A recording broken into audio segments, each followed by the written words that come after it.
Saludos, queridos patitos. Estamos aquí con un programa conversatorio venezolano, hablando con Efraín y con Pedro y con Efraín, venezolanos, para que podamos tener una cierta situación respecto de esta realidad que estamos viviendo, en el que en teoría tenía que haberse aprobado hoy, ¿no? Hoy martes, la ley de amnistía en la llamémosle generosamente Asamblea Nacional Bolivariana de Venezuela, porque, bueno, el tema democrático ahí estaría. Pero, antes que nada, seguramente lo mejor es que os podáis presentar vosotros mismos, porque, bueno, pues os conocéis mejor que yo a vosotros.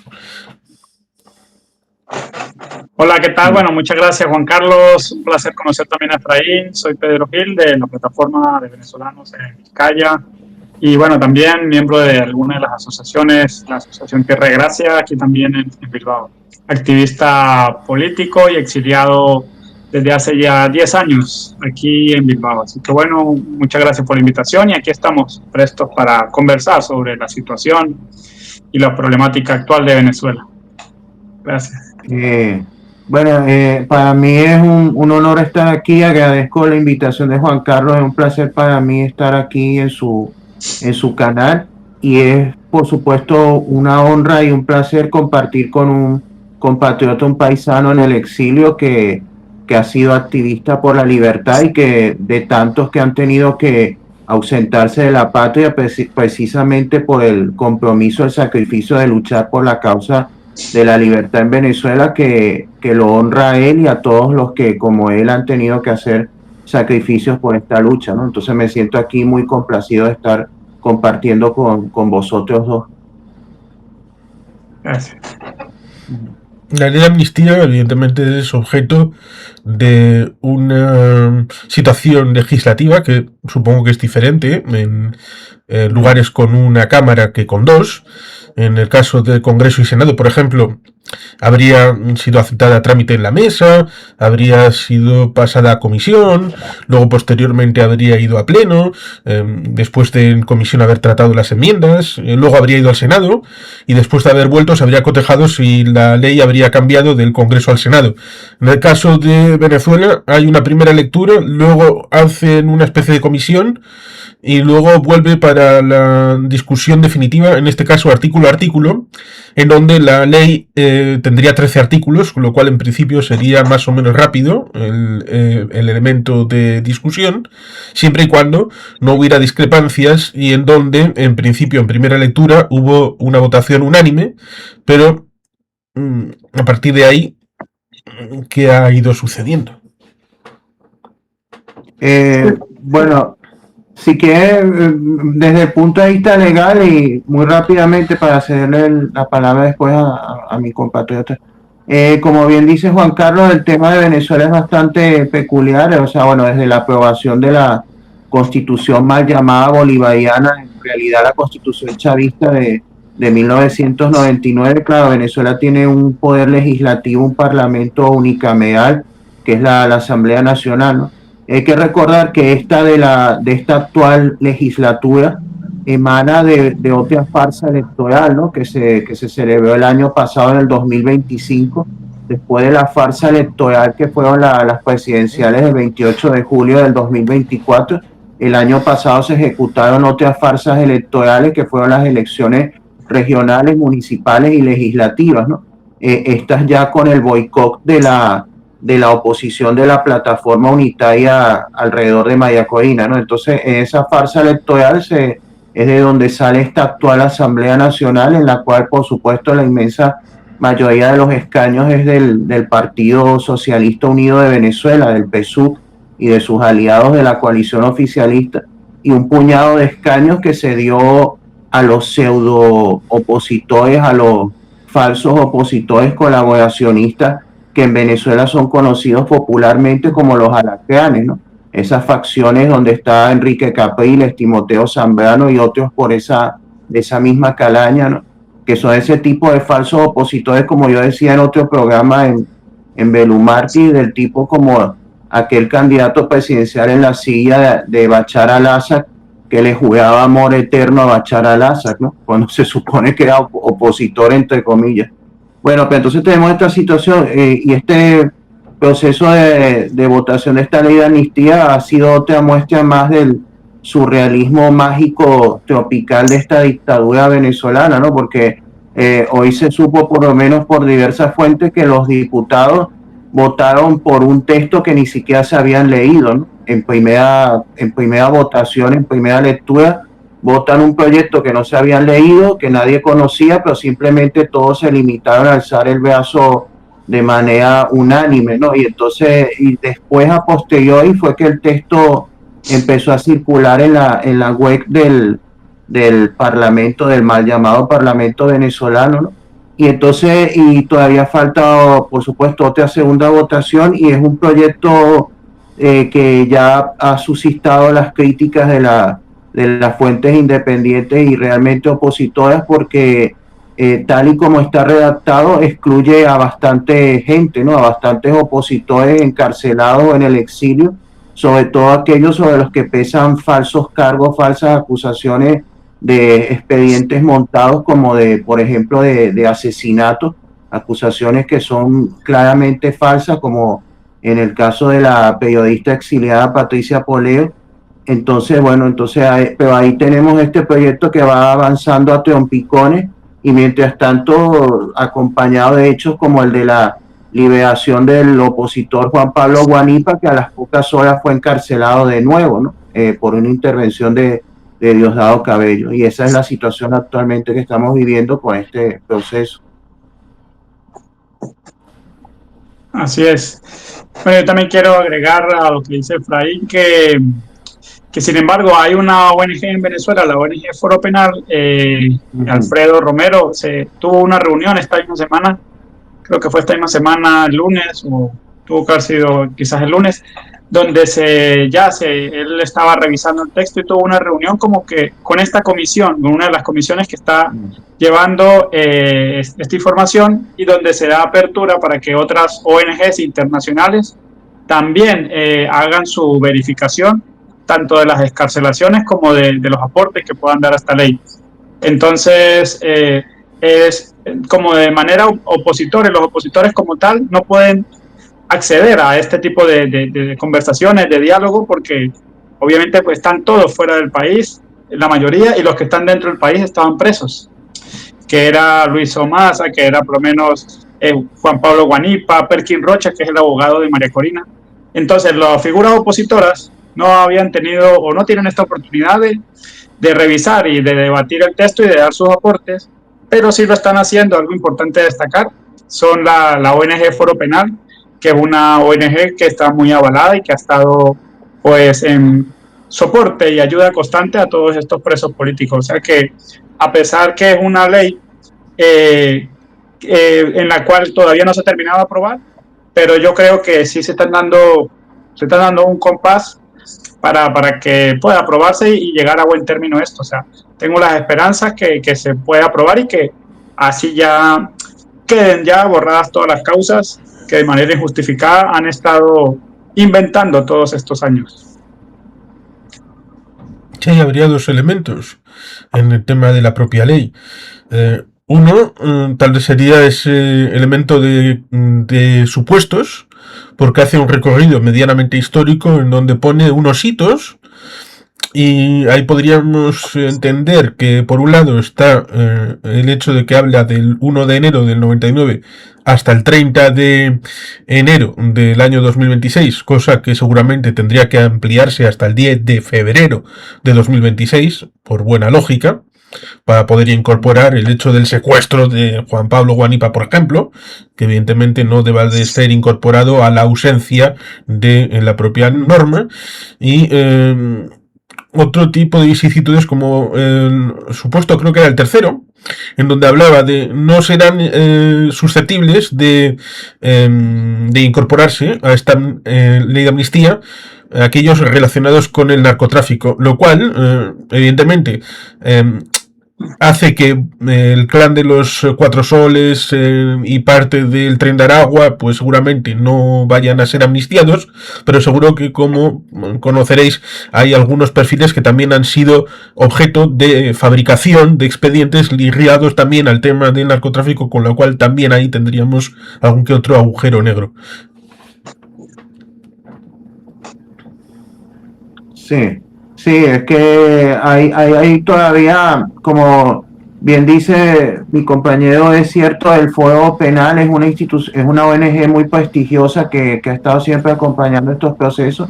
Y claro, hay que tener en cuenta que con la presión que se está ejerciendo desde Estados Unidos, que se les puso esa condición de que tenía que haber liberación de todos los presos políticos, el cierre de los centros, principalmente el helicoide y todo esto. Entonces hay una presión para ir en esa dirección, pero claro, tenemos el problema de que esta peculiar dictadura que es la venezolana, sobre todo después en la etapa que comienza después de la muerte de Chávez,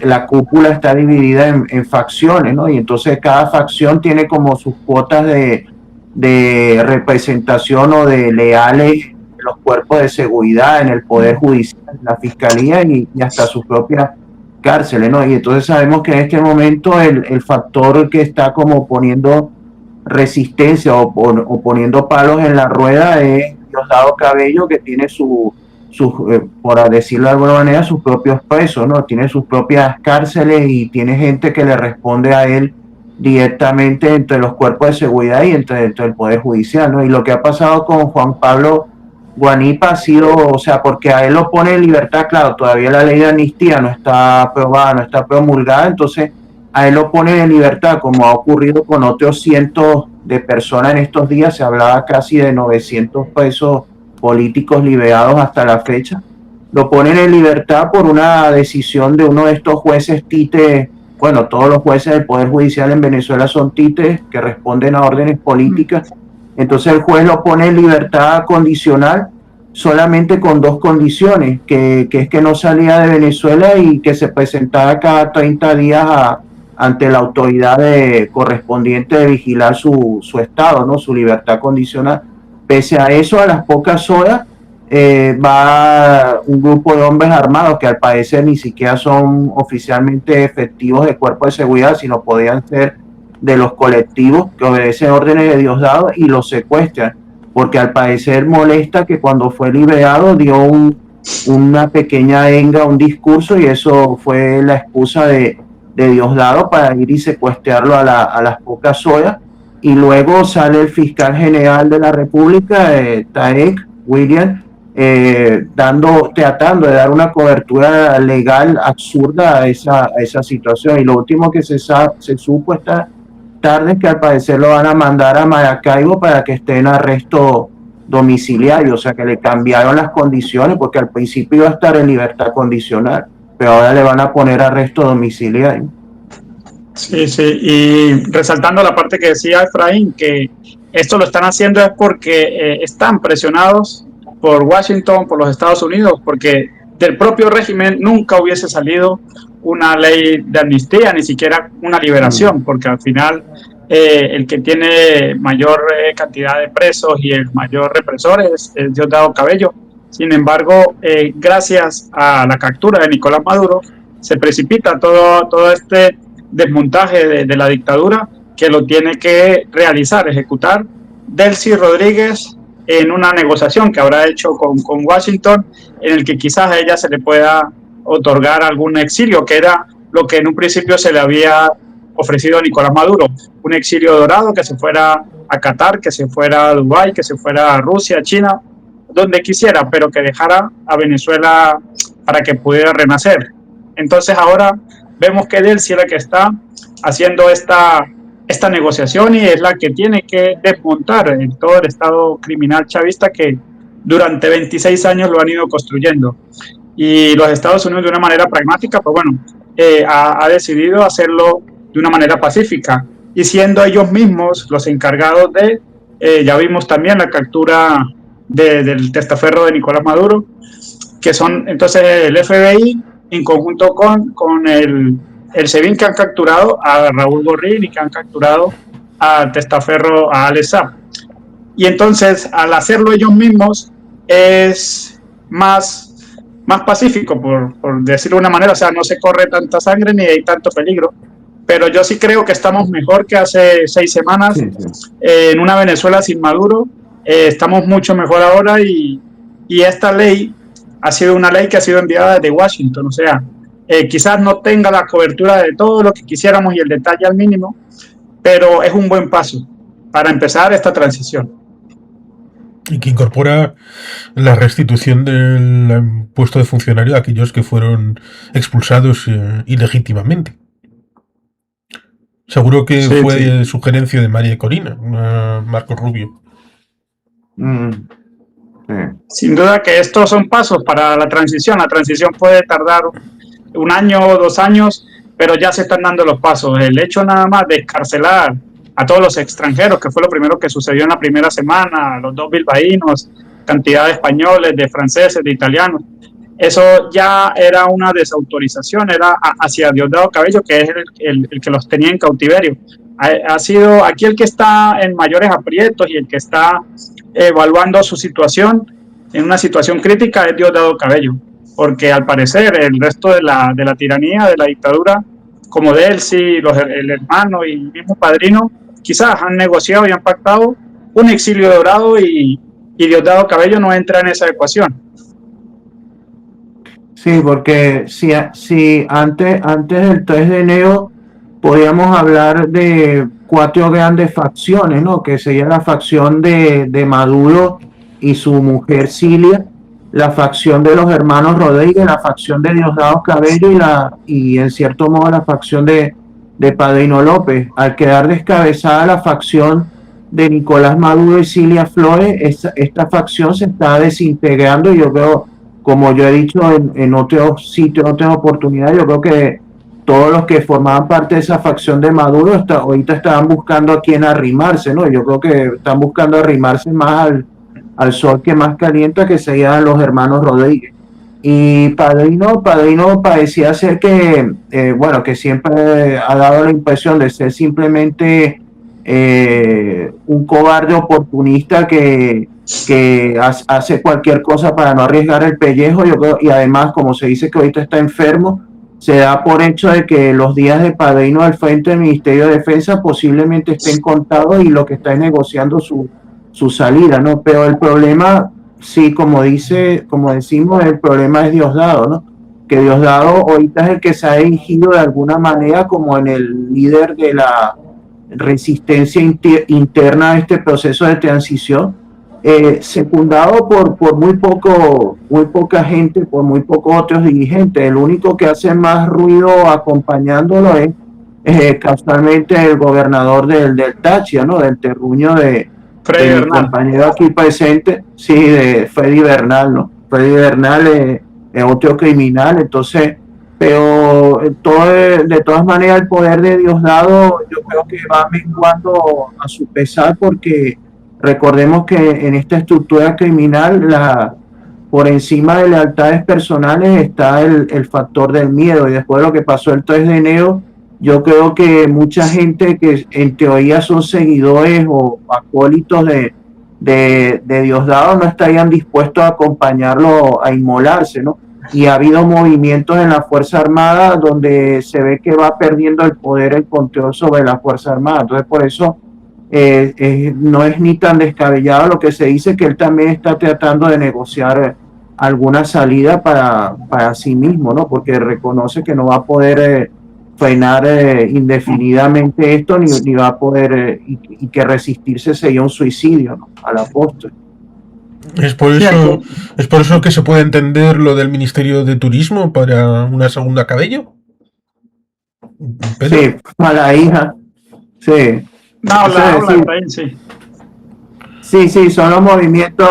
Bueno, hoy alguien decía en un programa que eso de poner a la hija como ministra de Turismo es una forma también de Delcy de marcarla de cerca, ¿no? Aquello de ten a tus amigos cerca, pero mucho más a tus enemigos, ¿no? Entonces, además que como se recuerda que es un ministerio que en Venezuela en cierto modo tiene cierta irrelevancia porque en Venezuela no hay una gran actividad turística tampoco, ¿no? Entonces, aquí estamos en una especie de juego de tronos, pero a lo chungo dentro del régimen, pero yo creo que tenemos la esperanza de que así sea, que eso no va a poder descarrilar esta transición que es inevitable.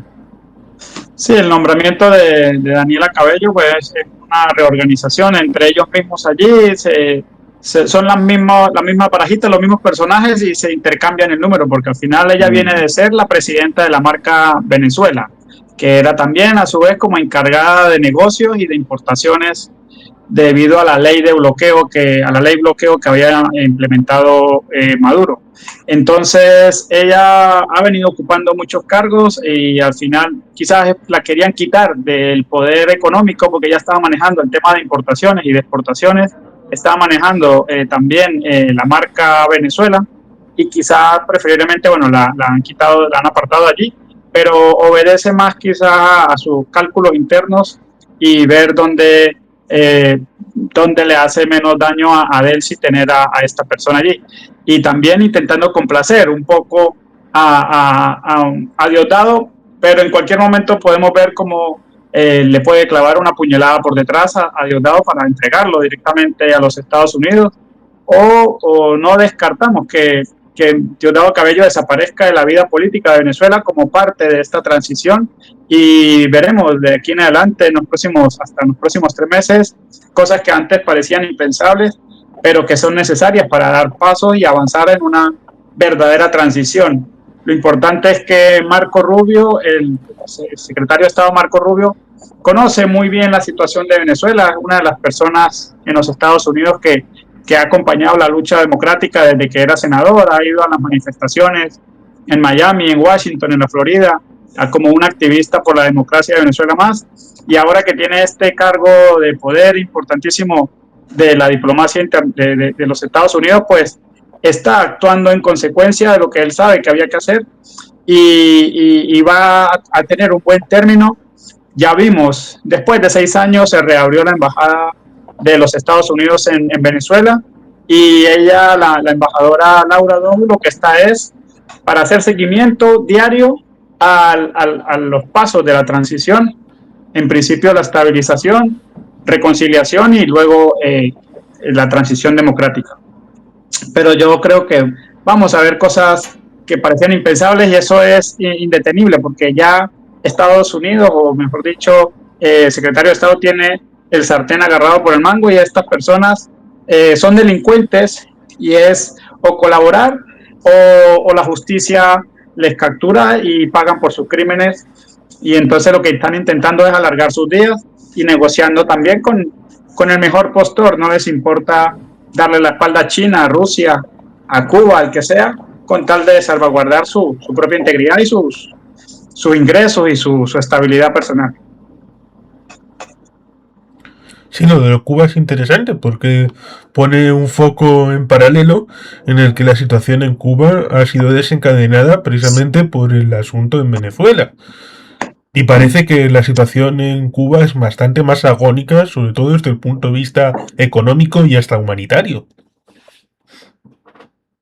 Sí, lo que pasa es que Cuba, pues bueno, no hay una oposición o no hay una fuerza democrática que esté como prevenida al bate, que es lo que sí pasa en Venezuela, que inclusive tenemos hasta un presidente electo, tenemos a una líder como María Corina Machado, que está legitimada por el pueblo. Pues caso contrario en Cuba es que después de 60 años, 60 y pico de años, era difícil que sobreviviera alguno de los opositores que han estado luchando contra la dictadura. Casi lo logran en Venezuela, ya prácticamente el último recurso de los liderazgos democráticos era María Corina Machado, porque la dictadura se había encargado de machacar a todos los que han ido apareciendo cuando van luchando contra ellos. A unos les ha comprado con dinero, a otros los ha amedrentado y a otros lo que hace es cárcel o exilio y desprestigiar su imagen y su integridad.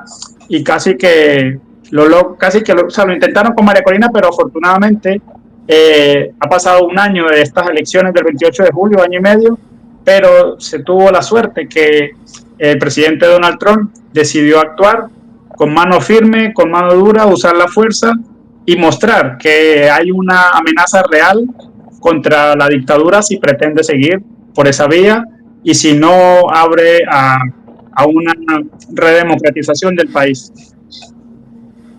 Sí, sin duda, antes del 3 de enero, era absolutamente claro que la dictadura se iba a prolongar al menos con toda seguridad, con un 99% de probabilidades, se iba a prolongar al menos hasta el 2031, ¿no? Y muy probablemente más allá del 2031, porque realmente ellos ya se habían salido con la suya después del fraude del 2024 y los fraudes siguientes del 2025 se habían salido con la suya, prácticamente habían aplastado la rebeldía popular, las revueltas a sangre y fuego, y no había una manera, prácticamente la oposición estaba atada de manos, con los brazos caídos. María Corina había quedado neutralizada, limitada solamente a salir de vez en cuando a sacar algún vídeo en redes sociales y poco más hacía o podía hacer. Entonces era evidente que sin esa intervención la dictadura se hubiera prolongado muchos años más, ¿no? Pues el sacudón que viene con el 3 de enero, la dictadura ha entrado en un proceso evidente de descomposición y desintegración, porque no puede ser de otra manera, o sea, y no hay posibilidades de que de él sí pudiera pretender perpetuarse en el poder, aparte que Estados Unidos no se lo permita, pero es que el hecho mismo es que ninguno de ellos tiene el poder ni el capital político de intentar seguir prolongando este régimen agónico después de esa sacudida del 3 de enero, y aparte que se ha comenzado a producir esa deserción en cascada y esos cambios de fichas y de relaciones de poder, donde por lo menos vemos que hay militares que ahora por el miedo se han tenido que plegar, como se refleja en los nombramientos militares que hizo Delcy Rodríguez. O sea que ya hay generales que están dando la espalda y se están poniendo a la orden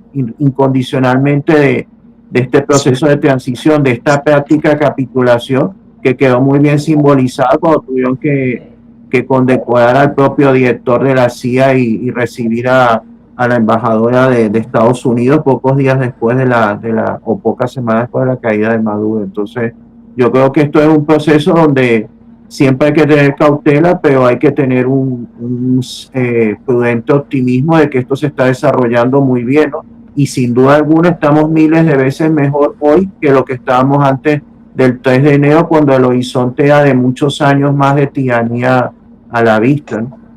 Sí, y además no solo quedándonos en el ámbito político y también del tema de los presos políticos, ya en Venezuela ya se ven cambios reales en la economía, ya están abriendo aerolíneas, fábricas, están haciendo puesta en marcha de algunas empresas de Guayana. El presidente Trump acaba de decir hoy que bueno, que las petroleras siguen viajando a Venezuela a hacer las inspecciones correspondientes para saber cómo está para la reactivación.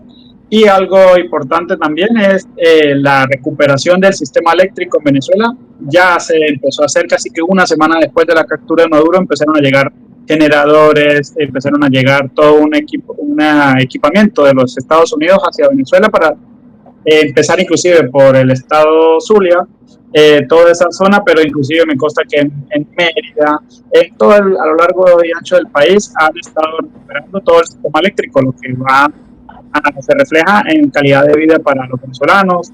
El precio del dólar, bueno, va bajando después de que llegó a 800, ya está otra vez quizás en 500, en 600, pero se notan algunos cambios en la economía y eso también es un aliciente para el que está allí sufriendo el día a día, que todavía hay mucha incertidumbre y que todavía hay mucha desconfianza, pero se van notando algunos cambios de recuperación económica y de esta nueva cooperación de comercio entre Estados Unidos y Venezuela.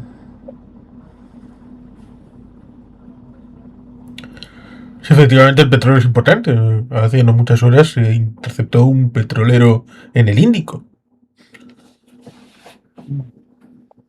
Y en el Pacífico Sí, también han estado interceptando varios, pero bueno, hay un primer pago de 500 millones de dólares por la venta de los 50.000 de los 50 millones de barriles de petróleo y de ahí en adelante, bueno, lo que se espera es ir empezando a recuperar. La primera que ya estaba operando en Venezuela desde el año pasado es Chevron.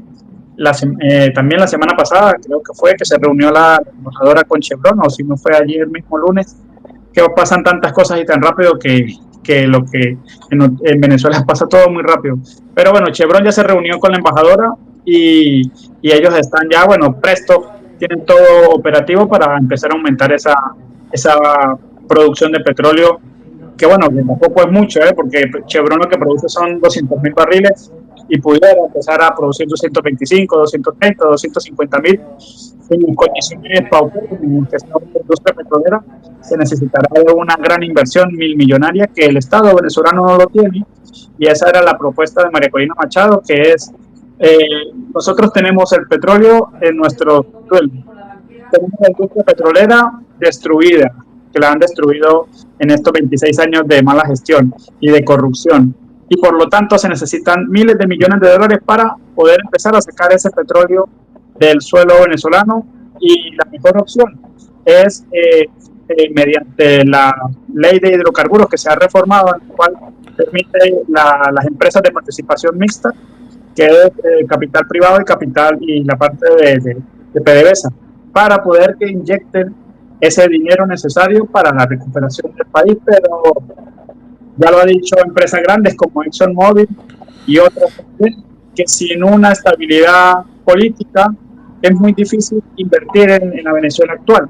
Es por eso que a Donald Trump le suena mucho que ese trabajo en equipo que puede hacer con María Corina Machado, que es la que puede garantizar la estabilidad política, la democracia y un país en el que realmente pueda competir energéticamente a nivel mundial y poder mantener nuevamente un Estado de Derecho y que sea un verdadero potencia energética en Latinoamérica.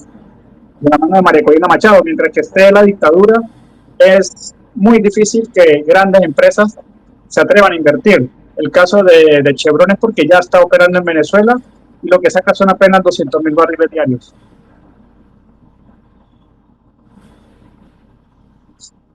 Sí, efectivamente, un CEO de estas empresas petroleras se lo dijo claramente a Donald Trump.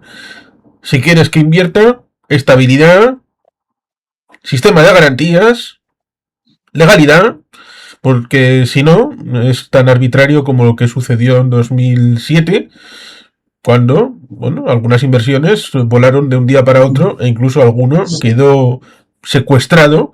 Creo que esta persona, que es un CEO de estas empresas que está en Escocia en este momento, salvo que le digan que hay seguridad jurídica y sobre eso edificar algo distinto, le va a costar bastante, incluso por su propia memoria personal, el invertir en Venezuela en estas circunstancias. Así es. sí. Bueno, Juan Carlos, yo te agradezco la invitación a este espacio. Espero poder seguir acompañándote en futuros espacios.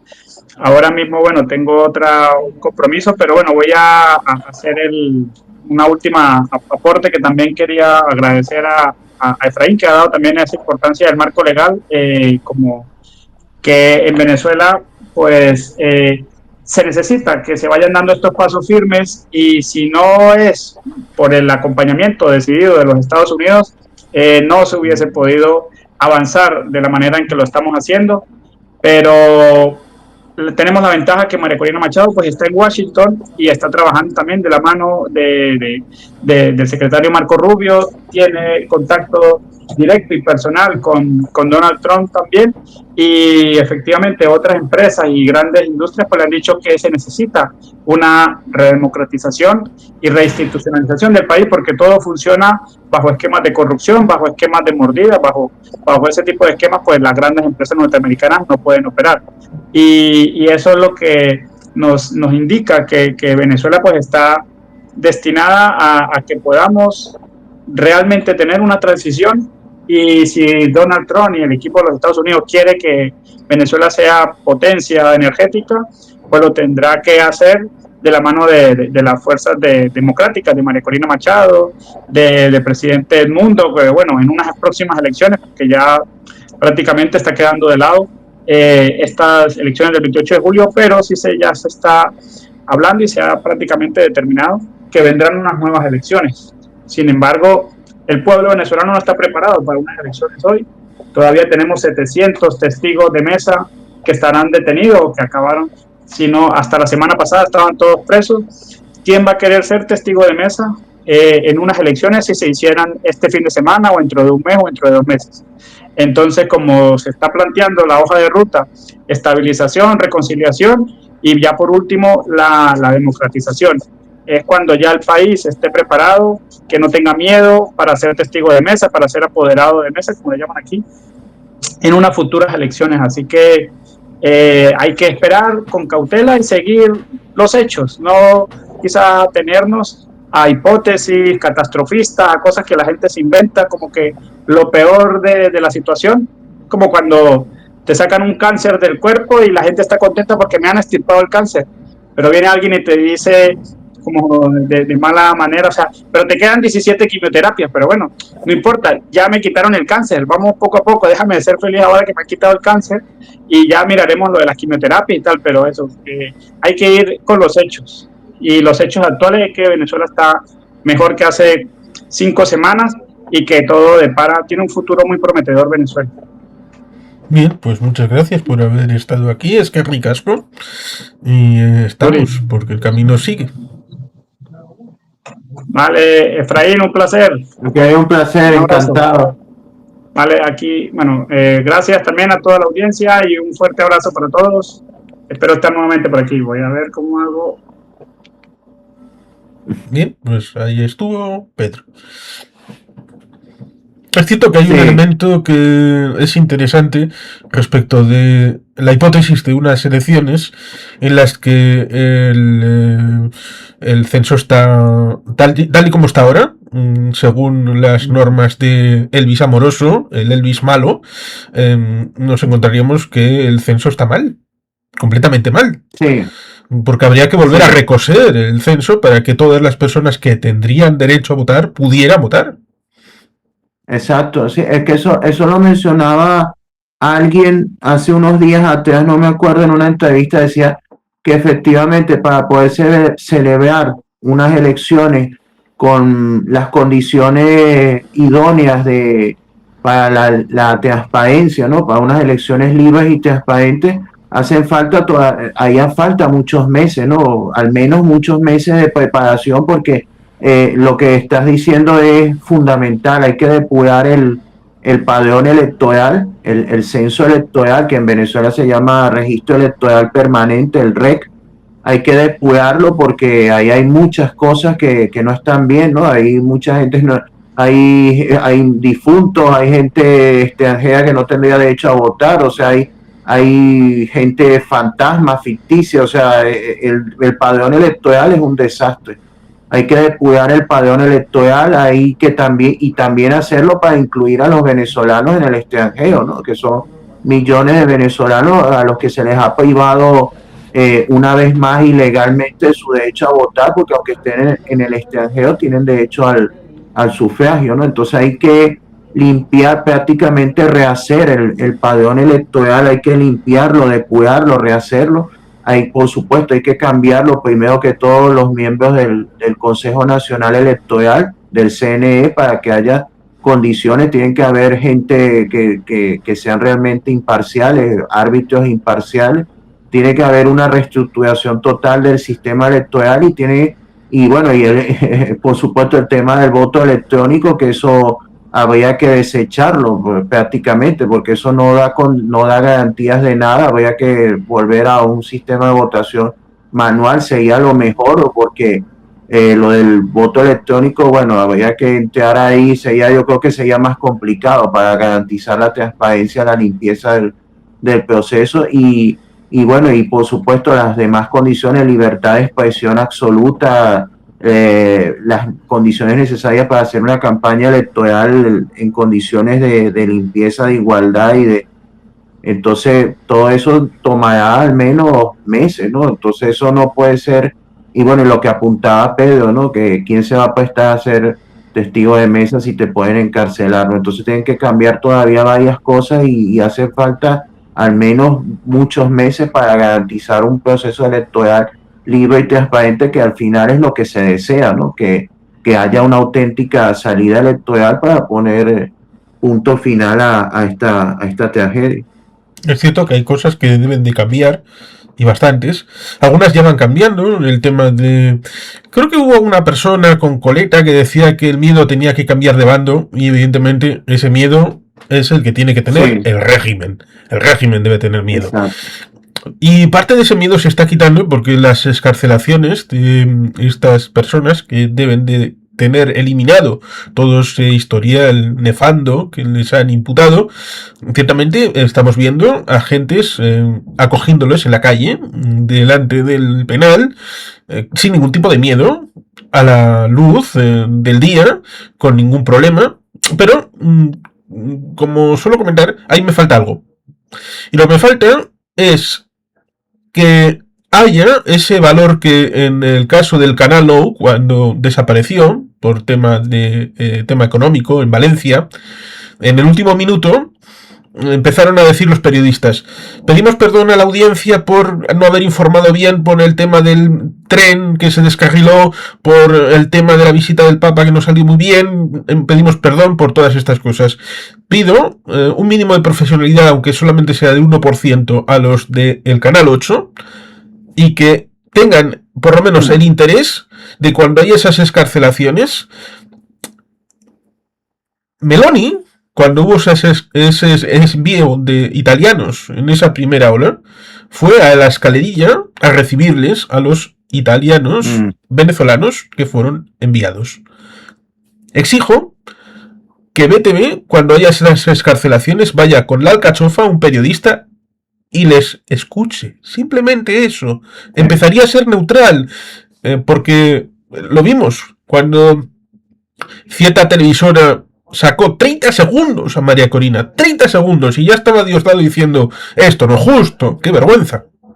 Eso tiene que cambiar. Sí, exacto, eso es verdad, eso es fundamental, el tema de la libertad de expresión en los medios tradicionales, porque como bien dice, eso ocurrió lo de María Corina en la cadena Venevisión, ¿no? Que hay que recordar que en Venezuela, en la etapa anterior al chavismo, en la democracia, habían dos grandes cadenas nacionales de televisión privadas que eran, como decir hoy, ahora en España, Telecinco y Antena 3, que eran Venevisión y RCTV, ¿no? Entonces, sabemos tristemente que lo que pasó con RCTV, ¿no? Que la quitaron del aire, ¿no? La quitaron la concesión, la sacaron del aire y parte de sus equipos se lo entregaron a otra cadena del chavismo, a TVX, ¿no?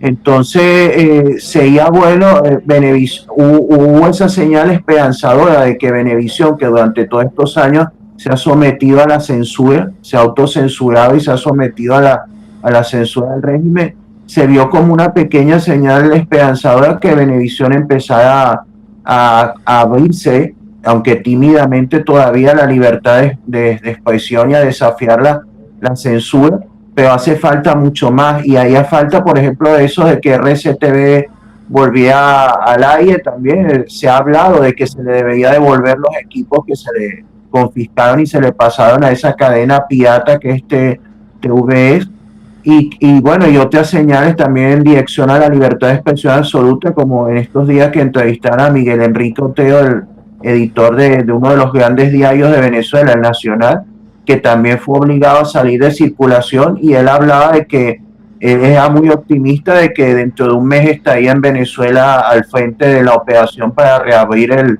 Nacional, ¿no? El diario independiente opositor. Entonces sería bueno que se restituye, eso es fundamental, que se restituya la libertad de expresión absoluta en los medios tradicionales, porque hasta ahora los venezolanos, para tener algo de libertad de expresión, tienen que irse a las redes sociales, porque la televisión, la radio y la prensa escrita están censurados o autocensurados.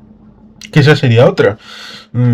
A mí se me ha ocurrido la idea de exigir también una neutralidad de cada TV, que sea no afín a unas ideas políticas o una propaganda, sino que sea efectivamente neutral, técnica. Exacto, sí, totalmente. Y entonces, o sea, que queda camino por recorrer, hay señales esperanzadoras, o sea, yo de verdad espero y aspiro así que sea que, aunque como decimos, Diosdado estaba metiendo palos en la rueda, como hizo también ese caso que citabas de Venevisión, pero ojalá eso se supere y que de verdad se restituya la libertad de expresión absoluta en los medios. Eso sería un siguiente paso gigante, ¿no? Este proceso de transición, bueno, y después de verdad que se llegue al proceso electoral limpio, que es a lo que todos aspiramos, que ahí hay otro factor que no hemos mencionado, que siempre hay que recordar, que es el tema de levantar las inhabilitaciones. La primera que hay que levantárselo es a Maya Corina, porque si el proceso electoral no cuenta con ella como candidata, entonces no se podía hablar realmente de un proceso totalmente libre y democrático, ¿no? Entonces hay que levantarle las inhabilitaciones a todo el mundo, ¿no? Y abrirse totalmente para llegar a ese proceso que debe concluir entonces un proceso electoral, bien sea una elección presidencial o bien sea que sería lo que yo prefería, una elección de una constituyente para redactar una nueva constitución para acto seguido hacer elecciones de todos los cargos electos, porque aquí el problema es mucho más amplio, o sea que tenemos que todos los cargos electos han sido productos de farsa electoral, o sea, no solamente el presidente, sino la Asamblea Nacional, gobernadores, consejos legislativos estadales, alcaldes y concejales. Entonces hay que ir a una refundación completa de todo las instituciones y de toda la República en general. Sí, por eso, más allá de lo que pueda ser la situación, que evidentemente para el tema electoral es importante hacer campaña, poder hacer campaña, y para eso Exacto. El tema de la libertad de expresión es importante, la libertad de publicación, la libertad de poder hablar de las propuestas que haya. Seguramente va a ser, porque yo creo que soy partidario de hacer una sexta república. Cierto es que la nostalgia de la Cuarta República debe de ir a la historia, es decir, contar bien lo que fue la Cuarta República, no lo que la Quinta República ha hecho respecto de la Cuarta. Si me permite al respecto, que eso también es otra falsedad, otra estupidez del difunto Chávez, porque en realidad la Cuarta República se extendió desde 1830 hasta 1999, ¿no? Si datamos su final con la llegada de Chávez, porque la Cuarta República en realidad arrancó cuando Venezuela se separó de Colombia, o sea, de la Gran Colombia fundada por Bolívar, se separó de la Gran Colombia en 1830, ese fue el punto de partida de la Cuarta República. Entonces eso, otra estupidez de Chávez, que él limitaba la Cuarta República solamente a lo que era la democracia, y eso es una falsedad histórica, porque la Cuarta República comienza desde 1830, cuando Venezuela recupera su carácter de Estado independiente al separarse de Colombia la Grande, o sea, de la Gran Colombia. Entonces, otra falsedad más del señor Chávez que dejó para la posteridad. Sí, precisamente por eso hay que volver a fijar una historia correcta de la Cuarta República, no desde el Pacto de Punto Fijo del 61 en adelante, sino de toda la historia y periodo histórico que conllevó la Cuarta República, tal vez con sus subdivisiones. La Quinta evidentemente es irrecuperable, debe de pasar al estante del olvido, cuanto antes. Bueno, del olvido no, del trasto viejo que se debe de ocultar de la practicidad, pero sí ciertamente de tener, ¿cómo decirlo? Bueno, mejor simplemente que la quinta termina ya, y ir a una sexta. Cierto es que en el tránsito de la cuarta a la quinta hubo primero unas elecciones legislativas en las que hubo una atomización tremenda en el año 98, y luego hubo las elecciones presidenciales. En principio las legislativas, el movimiento Quinta República se llevó un relativo exiguo resultado, y aquí tal vez tendríamos al revés, tendríamos una elección presidencial y luego una elección legislativa constituyente, tal vez para hacer una nueva constitución, un nuevo régimen, una nueva república, posiblemente. Exacto, sí, porque es que el problema es que la constitución, esta constitución chavista, yo personalmente la considero la peor de la historia de Venezuela, y eso que Venezuela ha tenido montones de constituciones, pero esta yo creo que sin duda es la peor, y hay que cambiarla totalmente, porque es que realmente cuando se hizo la constitución chavista, que la hizo una asamblea constituyente donde más del 90% de los escaños están en manos del chavismo, o sea, con lo cual no era una constitución, por supuesto, hecha desde la inclusión y los consensos, sino que fue un traje hecho a la medida de Chávez, y se fue contra corriente de todo lo que más bien se pedía a la hora de, porque en los últimos años de la democracia sí que se hablaba de cambiar la constitución democrática de 1961, pero cambiarla para mejor, ¿no? O sea, por lo menos reducir el periodo presidencial, que vendría siendo, entre comillas, la legislatura presidencial, reducir el periodo presidencial más bien de 5 a 4 años, era lo que se pedía, y aquí se hizo al revés, se aumentó el periodo presidencial de 5 a 6 años, ¿no? Y el tema de la reelección, o sea, que en la constitución chavista, la postre, con una enmienda se colocó reelección todas las veces que quisiera el presidente, limitar la reelección a una sola, ¿no? Ahí estaría el tema de la reforma y luego el tema de la enmienda, que la reforma iba ya directamente a tumba abierta, a un comunismo ahí a las claras. Exacto. Y el pueblo dijo que no, pero sacaron lo más sustancial, hicieron un par de años después el tema de la enmienda y ahí el tema de la reelección indefinida. Exacto, ¿no? Es que hay que cambiar tantas cosas, o sea, el vicepresidente, si se mantiene el cargo de vicepresidente, debería ser como en Estados Unidos, electo conjuntamente con el presidente en una fórmula presidencial votada por los electores, o sea, no debería ser nombrado a dedo por el presidente, y la elección debería ser a 2 vueltas, ¿no? No como ahora que la elección es una sola vuelta, mayoría simple o relativa, ¿no? Con lo cual, que si la votación está muy dividida entre varios candidatos, alguien puede llegar a ser presidente, como pasó en alguna elección de la época democrática, que el candidato ganador apenas había sacado poco más del 30% de los sufragios, ¿no? Entonces, y bueno, y el tema de la descentralización, que Chávez se cargó la descentralización, y que es una de las grandes reformas positivas que hubo en los últimos años de la democracia, y teniendo en cuenta que Venezuela, en teoría, aunque no lo es en la práctica, en teoría es un sistema federal, ¿no? Es un estado federal, una federación. Entonces habría que retornar a una descentralización fuerte y devolver las competencias a los estados, y bueno, y ahí también, por supuesto, hay que los gobernadores sean realmente electos por el pueblo y no impuestos a través de farsas electorales, ¿no? O sea, habría que cambiarlo todo, ¿no? De raíz, ¿no? Y ahí es donde, como tú apuntas, sí, posiblemente si se opta por la vía de primero hacer la elección presidencial, entonces llegaría al poder un presidente muy posiblemente mayacoína, pero entonces el problema es ese, que de entrada se encontraría con una asamblea nacional que está donde no hay representación real del país, y mucho menos de una oposición auténtica, y que es una asamblea nacional también nacida de una farsa electoral, ¿no? Entonces habría que ver cómo se arbitra eso para que haya rápidamente una renovación de todos los cargos electos, y con miras ahí rápida esa reforma constitucional profunda que hace falta para refundar el país.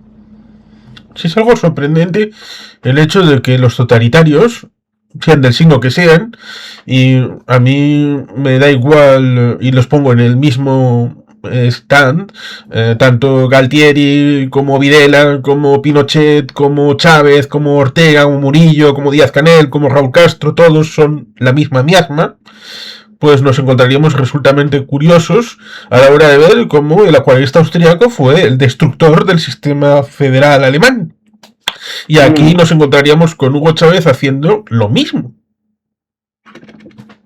Sí, porque, o sea, El problema de Venezuela con el federalismo es un problema muy peculiar, porque el federalismo se impone a partir de la guerra federal, de una guerra civil que hubo en Venezuela entre 1859 y 1863.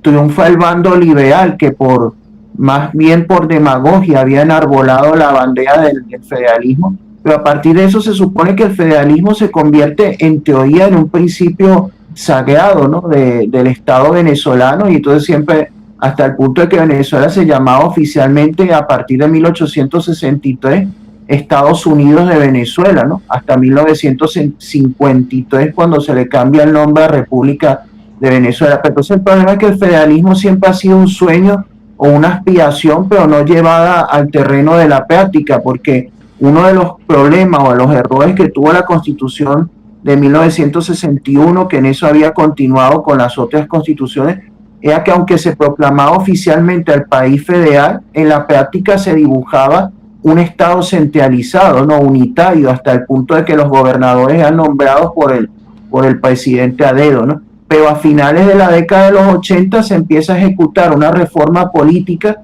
para llevar a la realidad la promesa del federalismo, ¿no? Y ahí fue donde se inició el proceso de descentralización a partir de 1989 con la elección de los gobernadores de los estados por voto popular, por sufragio universal, y se empieza a descentralizar las competencias a los estados con la transferencia en sanidad, en educación, en vialidad, autopistas, puertos, aeropuertos, etcétera.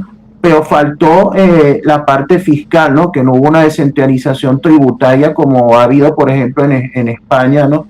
Entonces, pero claro, cuando llega Chávez lo que hace es que se carga todo ese proceso de descentralización y empieza a recentralizar todas las competencias, todo el poder en el Estado central, ¿no? Entonces, para cumplir con lo que es un principio fundacional de Venezuela desde 1863 y para hacer por fin realidad la promesa de la descentralización del federalismo, hay que retomar eso, ¿no? Hay que devolver las competencias e ir más allá en la descentralización hacia los estados. Y entonces eso forma parte de ese proceso de reforma democrática que hay que afrontar, ¿no? Sí, efectivamente es simbólico el tratamiento a Caracas, el tema del área metropolitana. Ahí estaría el último alcalde democrático, que fue Antonio Ledesma, creo recordar, ¿no?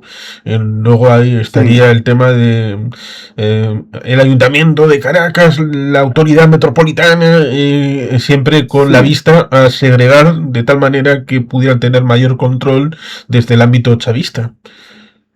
Exacto, no, porque fíjate que es un caso curioso ese, porque en la Constitución chavista una de las pocas cosas que se decían como positivas era la creación del Distrito Metropolitano, que era un ente supramunicipal que iba a coordinar a todos los municipios del área metropolitana de Caracas, porque son en realidad 5 municipios, de los cuales cada uno con su respectivo alcalde y consejo municipal, que 4 pertenecen al estado Miranda, y hay uno que es el municipio Libertador, que vendría siendo lo que es el distrito capital, antiguo distrito federal, que es como una copia a la venezolana del distrito de Columbia de Washington DC, ¿no? Pero que no abarca toda la ciudad, sino la parte central y oeste, ¿no?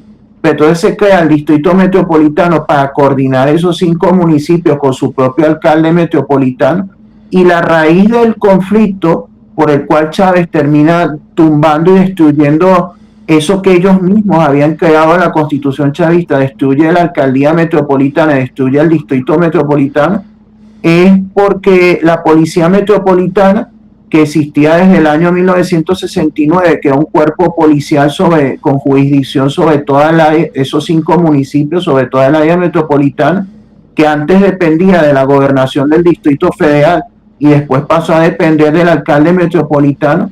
Todo el problema fue porque el alcalde que hubo antes de Ledesma, que era Alfredo Peña, que era en origen era un chavista, pero después se peleó con Chávez y se volvió disidente precisamente porque Chávez le dijo: dame el control de la policía metropolitana, ¿no?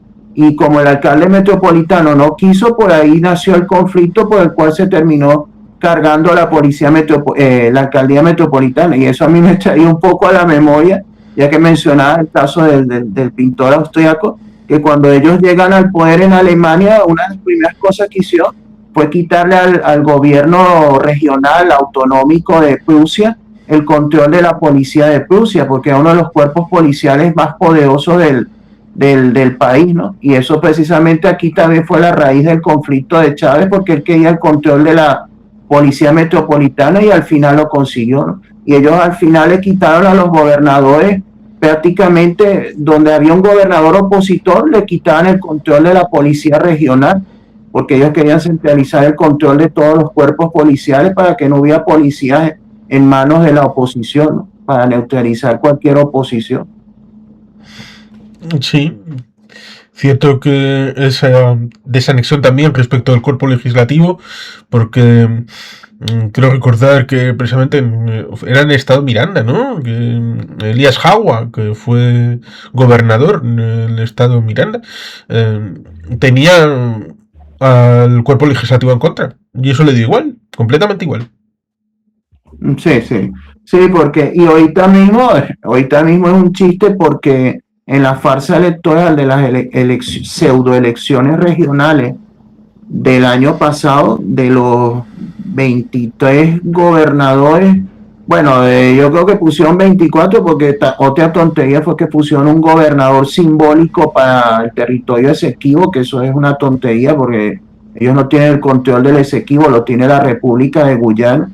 Pero de los 23 tradicionales, todos menos uno son del partido del PSUV, del partido de Maduro, o sea que solamente le concedieron una gobernación de un estado llanero poco habitado, de Coger se lo concedió además a un falso opositor, ¿no? A un opositor fake de estos que colaboran con él.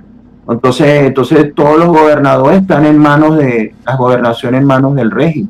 Entonces por eso digo que eso también hay que abordar cómo se va a hacer porque hay que hacer elecciones libres también para los cargos de gobernadores, ¿no? Hay que renovar todo eso. Sí, eso del Esequibo es algo sorprendente porque ya fue objeto de polémica en el año 70.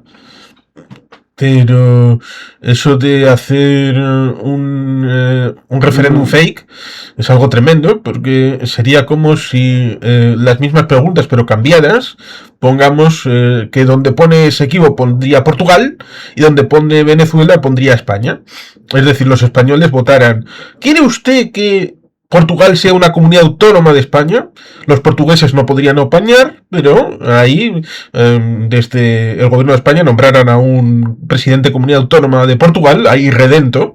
Bueno, es alucinante. Otra cosa es el tema de fondos, si Venezuela tiene o no derecho, el tema del laudo arbitral de 1899, en el que los Estados Unidos representaron a Venezuela, y luego el tema británico, que era el que contendía, y precisamente con la independencia en torno a 1970, pues ahí estaría el tema de la reactivación, por el tema de 1966. Ese sería el tema de fondo, pero lógicamente en el mundo de hoy la lógica diría: el Esequibo será lo que los guayaneses del Esequibo quieran que sean, y creo que de momento quieren seguir donde están. Sí, porque el Esequibo, que dicho sea, el territorio Esequibo, mucha gente se sorprende al saber que tiene un tamaño tan considerable, que el Esequibo tiene el mismo tamaño más o menos que Grecia, ¿no? Entonces, pero el Esequibo constituye más del 74% del territorio de la República Cooperativa de Guyana, ¿no? O sea, constituye casi 3/4 partes de lo que la República de Guyana considera su territorio nacional, ¿no? Entonces, por eso mismo, claro, Guyana lo ve como el reclamo venezolano como una amenaza existencial, porque se iba a perder casi 3/4 partes de su territorio nacional, ¿no? Entonces es un tema muy complejo, muy delicado de parte y parte, que para Guyana es casi existencial, ¿no? Y para Venezuela es más que todo una cuestión de agravio histórico y de honor, ¿no? De alguna manera, de orgullo patriótico. Pero de todas maneras es un tema que por la misma incompetencia, la ineptitud o la dejadez del régimen, eso al final ha quedado en manos de la Corte Internacional de Justicia, y eso hay un proceso abierto que yo estoy casi seguro que Venezuela lo va a perder. Y entonces va a haber una sentencia judicial que va a ratificar el laudo de 1899, y entonces ahí no va a haber legalmente entonces ningún lugar, ningún margen para que Venezuela intente nada. O sea, el Esequibo va a seguir siendo con casi toda seguridad de la República de Guyana, constituyendo, como digo, más del 74% del territorio guyanés, y eso no hay vuelta atrás. Sí, porque cuando había un gobierno afín, Chávez no tenía ningún problema en decir mi hermano de Guyana, ahí estaba, todo muy bien. Pero cuando ha habido el problema ha sido cuando la PDVSA implosionó, esta gente encontró petróleo y empieza a sacar más petróleo que Venezuela, lo cual es alucinante, pero real, los datos ahí están. Y casi lo que querían no era el territorio, sino controlar las extracciones y los pozos con esa tecnología moderna y funcional, lo cual ciertamente es, a fin de cuentas, tan imperialismo como cuando acusaron a Estados Unidos con George Bush Jr. de ir a Irak a coger el petróleo. Lo mismo.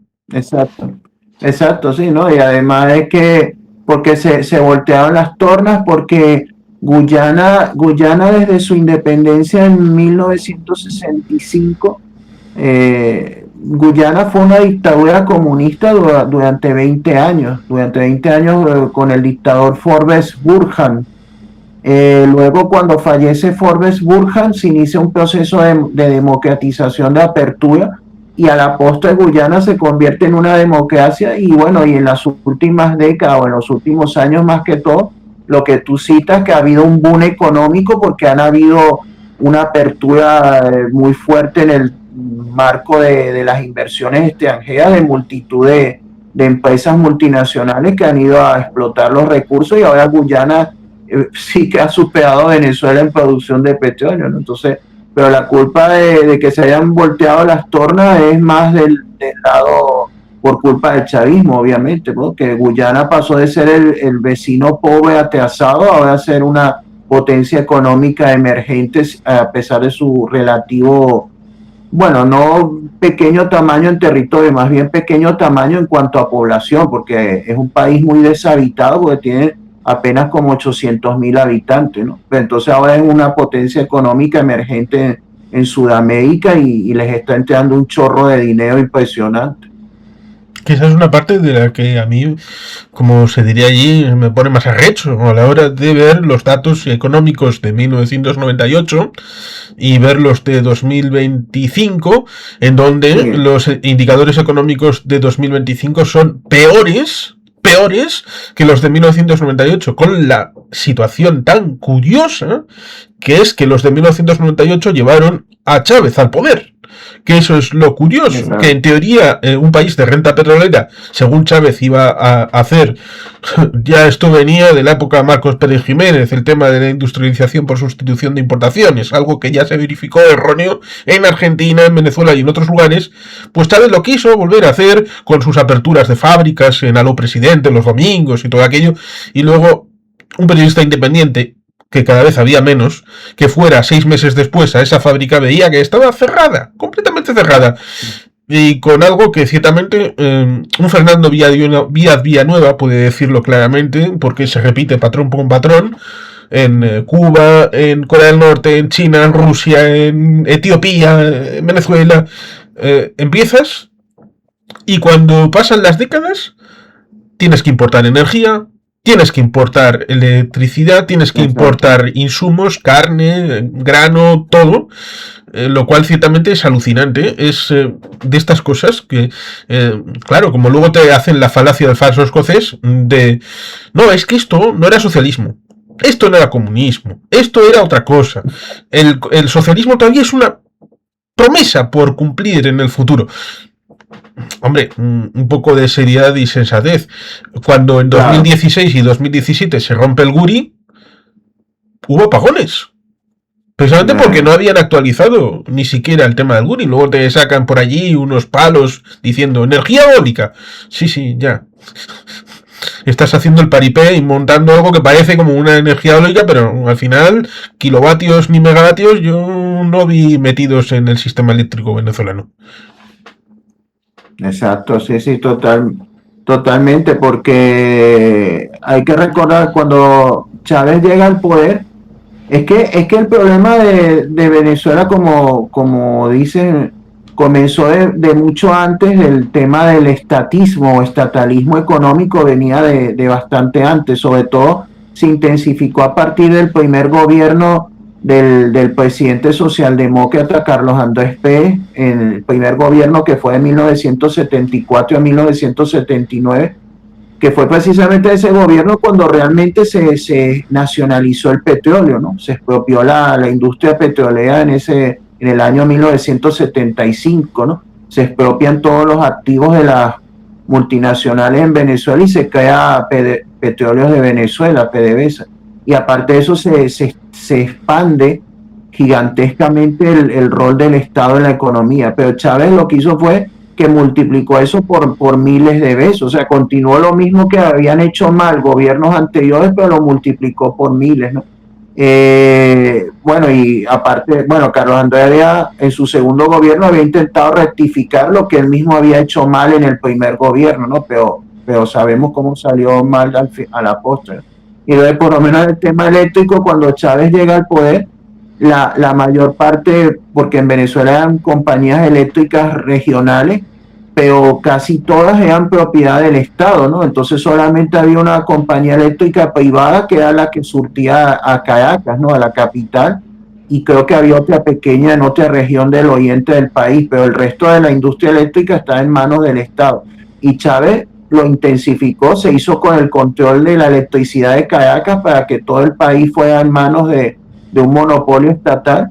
¿Y qué fue lo que hicieron con eso? Lo que hicieron fue totalmente terminar de destruir la electricidad por desinversión, por mala gestión, por todo. Entonces, cuando lo que se debía haber hecho era lo contrario, haber privatizado la industria y haber abierto a la libre competencia, ¿no? Entonces ahora la electricidad está vuelta un desastre. El petróleo, que Venezuela era para que hubiera tenido una producción de 6 millones de barriles al día, ahora a duras penas puede llegar a 600.000, ¿no? Entonces destrozaron también la industria petrolera, y entonces ahora en todos los renglones ha habido un desastre total.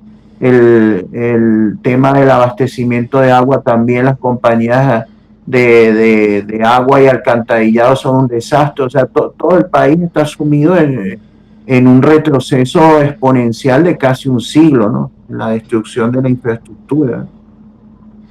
Sí, leí un libro, creo que salido en el año 2002. Ahora mismo no recuerdo el título, pero hice un comentario en este canal.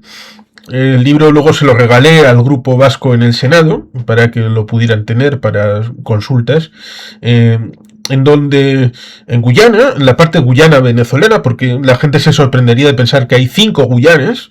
Está la Guyana venezolana, están las 5 ahí, Guyana, Surinam, la Guyana francesa, y luego estaría la Guyana brasileira, que conformarían un ámbito más o menos general. En la venezolana hay riquezas. Había empresas, y digo que había empresas de aluminio, por ejemplo, líneas de aluminio que evidentemente el tema del horno es complicado. Cuando lo cierras, luego volver a reabrirlo requiere una inversión especial. Hubo cosas curiosas en ese momento, porque hubo privatizaciones y luego nacionalizaciones así a lo loco, que luego fueron tapadas por el relato, haciendo como que Chávez siempre había ido en favor de lo público, siempre había estado en favor de... cuando eso simplemente en Guyana se refuta completamente. Sí, bueno, lo que pasa es que cuando, como yo digo, Carlos Andrés Pérez, que fue un presidente, una figura bastante fundamental en la historia de Venezuela de esas décadas democráticas, porque tuvo ese primer gobierno de 1974 a 1979 y el segundo de 1989 a 1993. Entonces, en el primer gobierno, él fue en una onda socialista, estatalista en los años 70, pero luego cuando vuelve al poder, en el segundo gobierno, a partir de 1989, él intenta implementa un programa de reformas económicas de libre mercado, y ahí es cuando empiezan las privatizaciones, ¿no? Carlos Andrés privatiza la CanTV, privatiza sí, varias empresas, se inicia el proceso para privatizar Sidor, que era la siderúrgica de los Orinoco, ¿no? Se hacen muchos temas de privatización y de apertura económica. Luego el siguiente gobierno electo, que era el de Rafael Caldera, el segundo gobierno de Caldera, más o menos continúa a regañadientes con las privatizaciones, pero después cuando llega Chávez es el que empieza a revertir, empieza a volver a estatalizar lo que se había privatizado, ¿no? Por ejemplo, el caso de CanTV la vuelve a estatalizar. Como dije, le echó mano a la empresa eléctrica de Caracas, que era privada, ¿no? Sidor, que había sido privatizada, también la vuelve a estatalizar. Entonces él lo que hizo fue que revirtió esa apertura económica que se había quedado a medias de los años 90, ¿no? Entonces volvió otra vez a lo peor del estatalismo anterior y multiplicándolo por 1000, ¿no? Porque el estatalismo en Venezuela venía de décadas atrás, ¿no? Pero él lo multiplicó por miles porque por su pensamiento comunista retrógrado, porque él lo que quería era ir a todo aquello de la superación del capitalismo y un camino que al final llevara al comunismo, ¿no? Pero claro, no llegó a verlo así, pero en el camino se cargó todo. Sí, porque en el caso de la vivienda resulta ciertamente paradójico porque pensaríamos está siguiendo el modelo soviético a la hora de hacer viviendas. Hay un informe de Nikita Sergeyevich cuando entró que dijo Stalin era muy malo, y entre una de las cosas que dijo que era muy malo es porque jamás había habido un plan de vivienda en la Unión Soviética. Bueno, porque habían centrado el tiro en tema armamentístico y en tratar de convertirse en la primera potencia en este rubro. En el caso de Venezuela se llegó a cosas tan surrealistas como el tema de la campaña Barrio Tricolor, que simplemente era hacer un chapa y pintura, como se dice en España, poner bonito y ya está, pero la casa sigue siendo la misma. Exacto, ¿no? Y en los años habían cifras reales, ahorita no las recuerdo, pero habían cifras comparativas que demostraban que en los gobiernos de la democracia se construyeron muchas más viviendas públicas que bajo Chávez, ¿no? O sea, se construían cientos de miles de viviendas, mientras que él a duras penas hizo decenas de miles y, como dice, lo que hacía más era hacer chapa y pintura y las viviendas que se construían eran muy deplorables, ¿no? Mientras que en la democracia se hicieron viviendas de buena calidad en sentido público, ¿no? Y incluso también gobiernos como en la dictadura de Pérez Jiménez en los años 50 se construyó lo que fue un conjunto residencial modélico para la clase trabajadora, que entonces se llamó la urbanización 2 de diciembre, que después la rebautizaron con la democracia 23 de enero, que bueno, que ciertamente con el paso de los años cayó en la degradación y se marginalizó, ¿no? Terminó siendo casi como las 3000 viviendas pero lo cierto es que Chávez era pura bulla y al final era todo se quedaba en agua de borraja, puras promesas y al final todo era miles de veces peor de lo que había sido en la etapa anterior.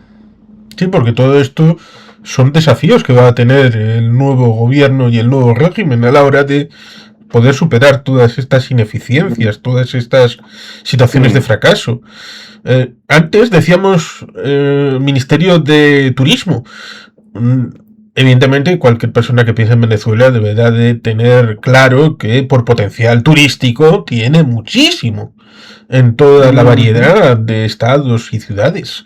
Otra cosa es que no hayan sido capaces precisamente de saber explotarlo y a la par un sistema tiránico, evidentemente lo último que le interesa es que haya gente que vaya. Claro.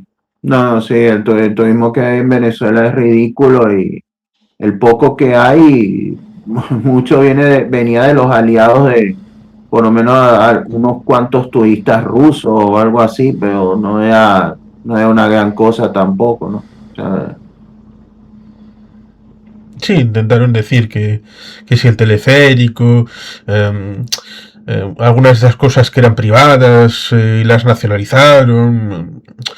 Mm, hice mm, unos amigos me trajeron en 2007 unos periódicos de Venezuela y pues hice unos vídeos y alguna de esta historia de tema turístico, nacionalización de alguna de estas infraestructuras pasó en ese periodo de junio, julio, agosto del 2007.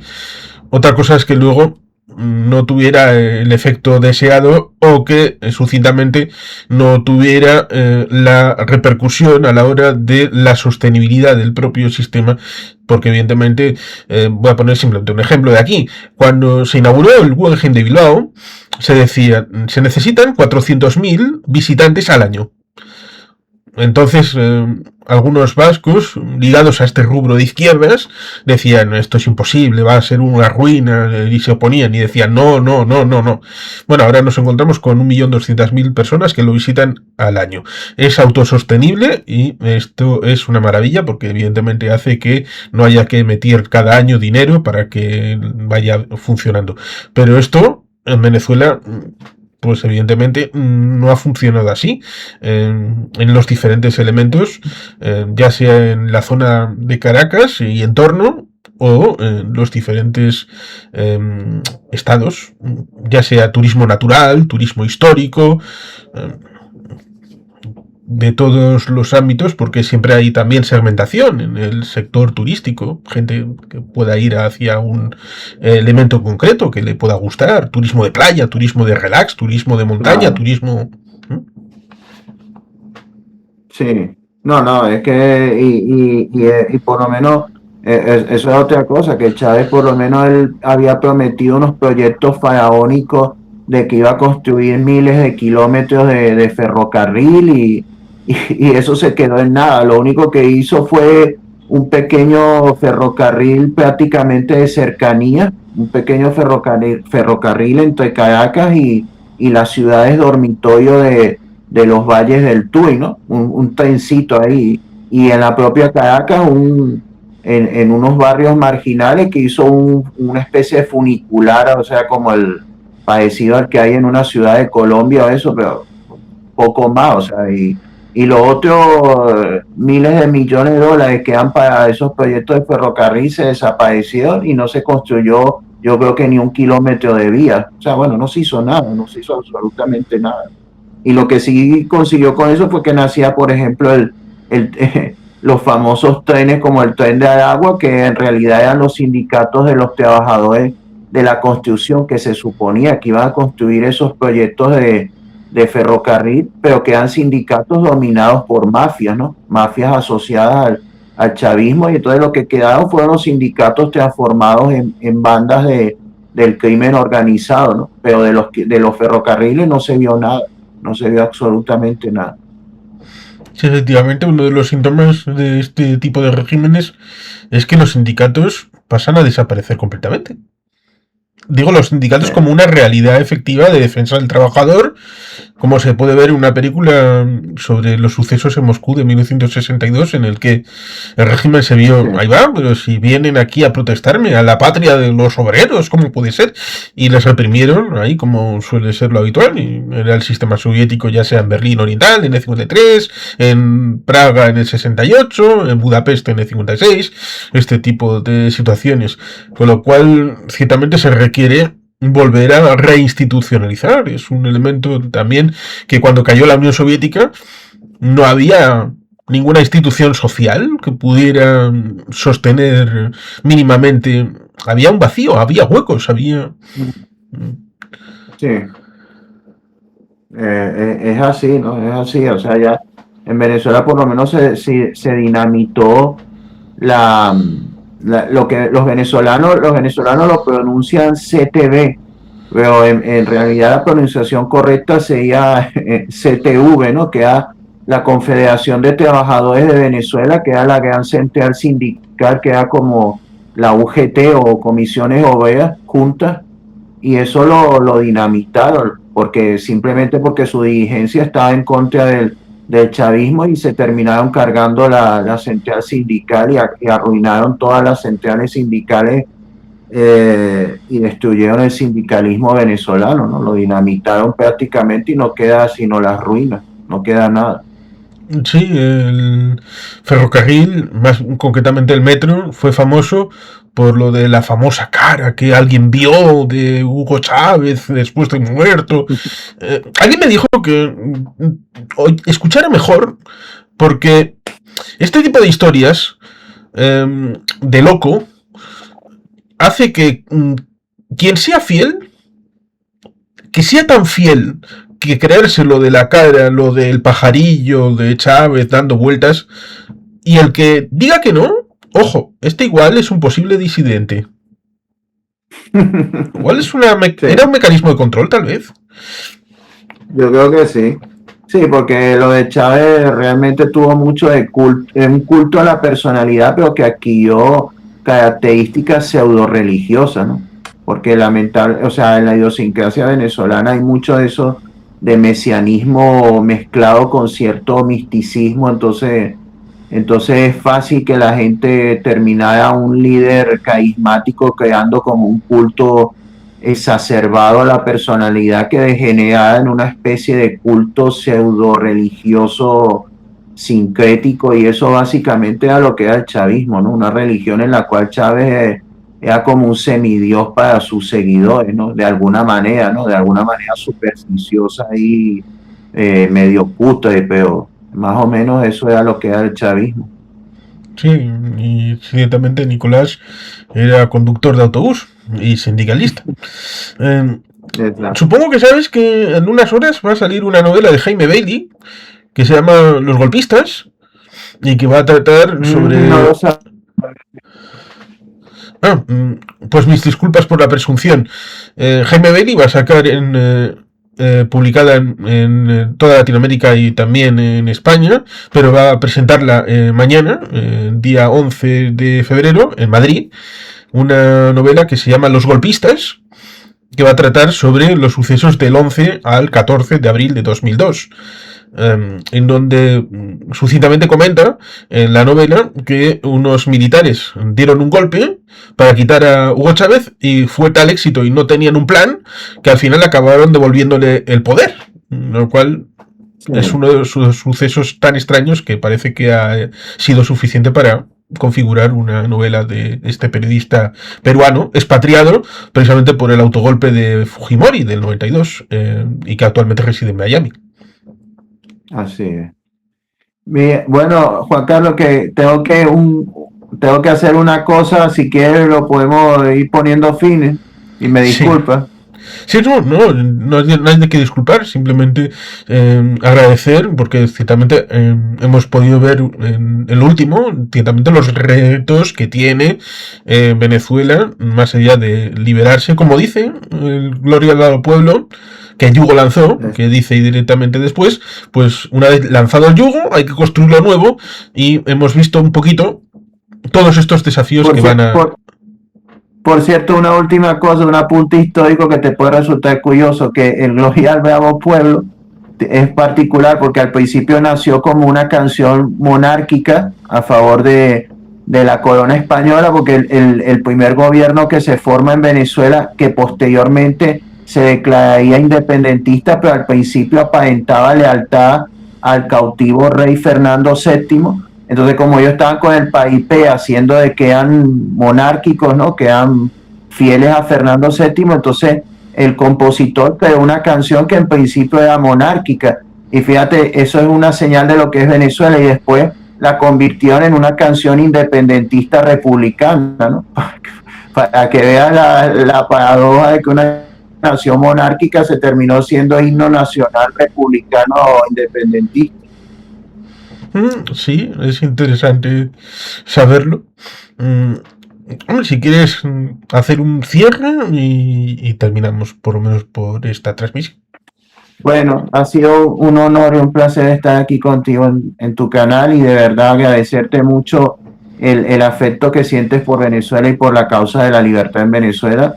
Agradecer, como siempre, no hay suficientes palabras de gratitud para todos los que apoyan de corazón la causa de la liberación de Venezuela y que se tomen el tiempo y el esfuerzo de contribuir a la difusión de esta causa.